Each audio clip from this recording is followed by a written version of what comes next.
Yes, I see you. Hello. Today's video is a little different.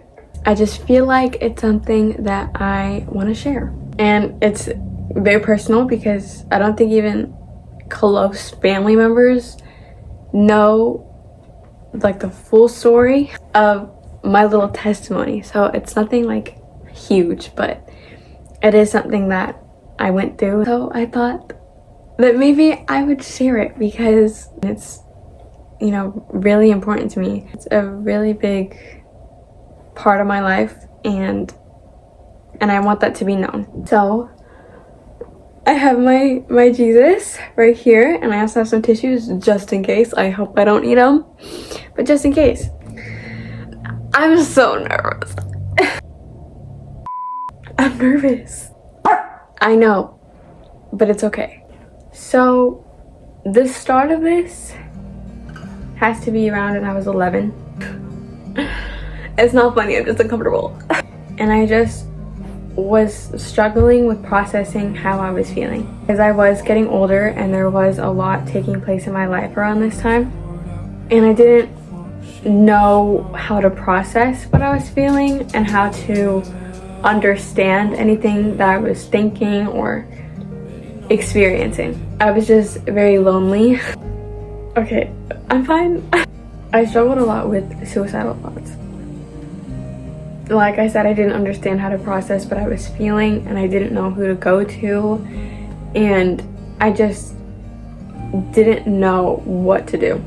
And I also had thoughts about self-harming, which is something that I want you to know for later. And then there was a brief time when I was around 12 where I kind of just ignored any negative feelings and just tried to find hope in anything else that I could. And then when I was 13 is when it all really started to take place. At the start of being 13, I had lost somebody in a way that they were no longer in my life, kind of way. That was very, very important to me. This person was really, really important to me.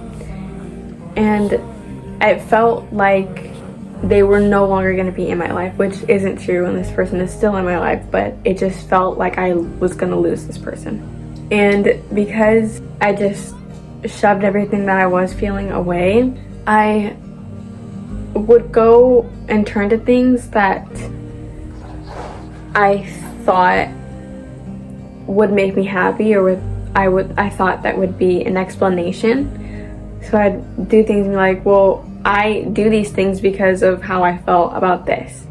And then after that, I started struggling really badly with anxiety, which is something that I've mentioned before. And it started off as just a few anxiety attacks every now and then if I was nervous about something. But it later became worse. I'm okay. I'm okay. And it got to a point where it just kind of took over my life and it just became who I was. It just was something that was always on my mind. And it just took over. So like, I would zone out or I would think about things and nothing could be happening to make me nervous. I just was anxious all the time. And it got to a point where it was all I felt and I would just get nauseous 24/7. And the nausea got to a point where I would just stop eating because the taste and the thought and the smell of food just made me so physically sick that I could not do it. I remember skipping a bunch of meals and getting lectures about how dangerous it was to not eat. And I remember in the mornings, my mom wouldn't have me eat something. She told me that she didn't want me to go to school without eating something. And I hated it. And I would try to force myself to eat something, and I just wanted to cry every time. And I just felt sick, and I just wanted to throw up, and I hated it. And I think that it just started to become another issue in itself, because I would look in the mirror and realize that I was losing weight, and it scared me. I'd go to school and just hope that I wouldn't have an anxiety attack. And I would just sit in the bathrooms because of how nauseous I would feel some days. I hated being social. I didn't want to go to school because I was just scared. I don't know what I was scared about, but I was just scared. And I didn't like talking to people. And when people came up and talked to me, I thought that they were just trying to be nice. And I didn't trust anybody. At school, you know, I always felt anxious 24/7. But there was this guy. We had mutual friends. So I saw him around, but I didn't really know who he was. And he'd come up to me, and he would just hand me food. And he did that for a long time. He did that for a while. He would just come up and bring me food. And there was a 50% chance I'd take it, and a 50% chance I wouldn't. And I also just felt peace around him. I'd never felt anxious, and I never felt anxiety. I just was calm. And I think that that's really cool, because nobody at school knew that I wasn't eating. And then there's this kid that just brings me food every day, and a guy that just never made me feel anxious. It got really hard because I was dealing with a bunch of anxious thoughts, and anxious all the time, and not eating, and not wanting to be social, and just wanting to be in my room all the time. And it got to be a lot of weight on me, a lot of weight on my shoulders. I remember in the mornings my mom started suggesting that I would take magnesium before I went to school, which is like, I think it's a mineral, and it just calms you down. And so I would take lavender essential oil that I still get every now and then, and I would take magnesium in the mornings. But in my brain, magnesium wasn't a mineral. It was medicine to me. It was medicine that I had to take in order to feel okay. And I remember one morning my mom was giving me magnesium, and I just started sobbing. Like, I don't want to have to take it. I don't want to have to deal with it. I don't want to have to take something so that I can feel better. I just want to not feel something at all. And it just became my whole life. It just became who I was. And it was all I thought about. It was just always there. And it wasn't just, a few days. It was every day that I felt this way. And there'd be days where I'd have an anxiety attack every day. It was something that I really, really struggled with for a long time. I remember thinking, I don't want to be here. And I meant that in like alive. I don't want to be here. That was all I thought. I remember there was this one night. This is where he comes in. And it was a few days after my mom's birthday of 2023. So it was like April 8th, I think. It was April 8th of 2023. And my brother's now wife's younger sister had come over to hang out. And we went downstairs to get a snack. We had pretzels as our snack, and I told her to go sit down, and I would come sit with her after I cleaned up. And so she said okay, and she went and sat down. And while I'm cleaning, I glance over at her, and I see that she's praying. And I remember thinking, I haven't done that in so long. And I remember looking at her and being like, she really loves Jesus. And I questioned it. And I went and sat down and I ate with her. And then she left. And this was one of the days that we were gonna go back to Mexico. So those days I usually stay up. I was in my brother's room alone. And I was just sitting there. And I was wondering why I never felt happy and why it never lasted and why I always was just sad all the time. And I didn't understand it, and I thought that maybe it's just because I'm growing, or maybe it's just because of the things that I deal with. Maybe it's never gonna get better. Maybe I'll never be happy. I opened my phone to avoid what I was feeling, and I start getting a bunch of Christian videos on my feed. So I'm scrolling and scrolling, and I keep seeing these Christian videos pop up on my feed. And I questioned it. And I looked away from my phone, and I'm like, well, do I believe in God? That was the first thing I asked myself. Do I believe in God? And I said, yeah. You know, I always have. I always have believed that there was a God. And I remember sitting up and just thinking about everything that I was already thinking before, and everything that I had gone through, and everything that I felt and struggled with. And I just heard this little whisper that said Jesus will heal you, that I now know wasn't mine, because I knew nothing of Jesus. I knew he died on the cross for our sins, but I didn't know what he could do, and I didn't know who he was, and I didn't know anything about him. I knew of him, I didn't know him. And so I heard, Jesus will heal you. And I took it. And my mom had earlier, for my 13th birthday, had gotten me a Bible. And I remember just not knowing what I would do with it, because I didn't want to read it, and I had no interest in it. But I remember being on the car ride back to Mexico and thinking how grateful I was that I could go in my room, in the drawer that I put the Bible in, and just read it. And so I went home and I opened my Bible and I started to read it. And I got this instant, peaceful, joyful presence that I won't forget. And I just started reading it every day. And I started listening to worship music, and I started praying, and I was just so excited, and I was so happy, and I just forgot about everything that I went through, and it felt like my life had visibly turned from dark to light. And I don't mean that as a metaphor, I mean it literally changed. That it was not dark in my room anymore. It's so weird, I don't know how to explain it, but there was so much darkness just in the physical world around me.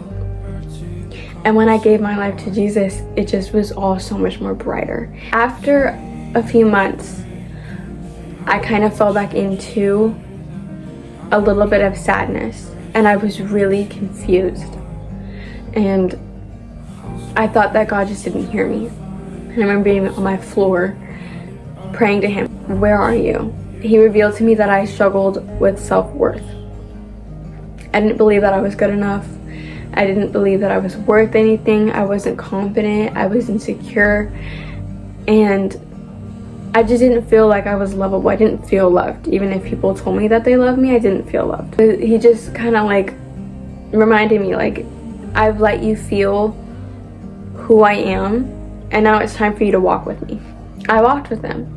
Around that time, it was like September. It's like September of 2023. And I had been struggling with my self-worth and trying to feel like I was enough and trying to believe that I was enough and believe in who Jesus told me that I was. And I really wanted to practice self-respect and boundaries with people. And so around this time I had to cut off 2 of my very close friends at the time.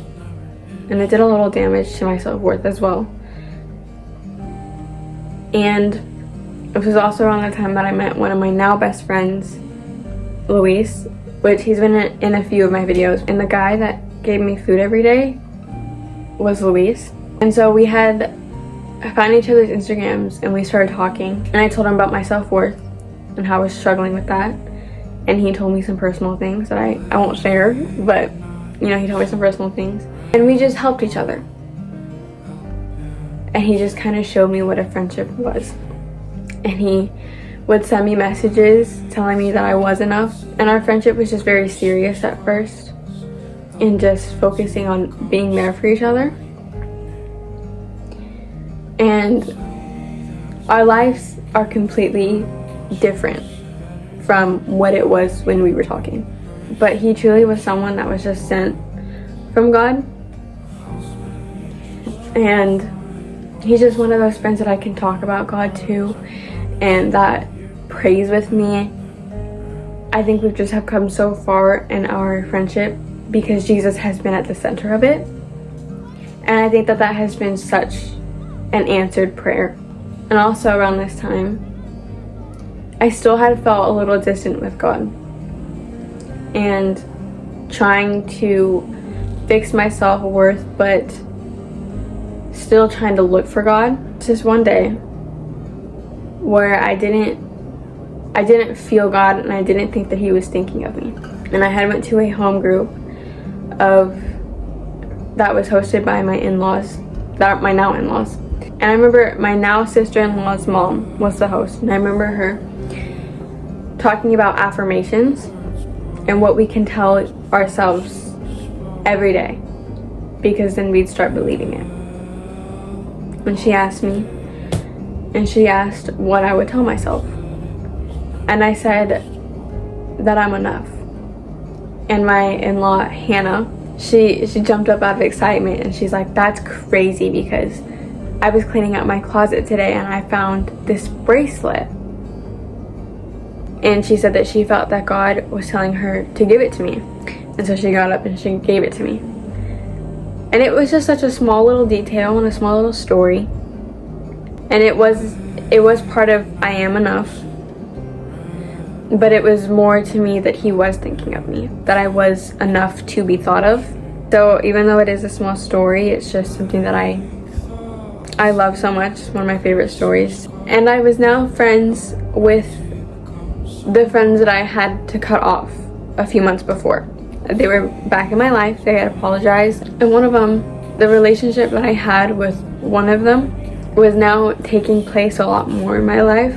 My relationship with this person was always very important to me.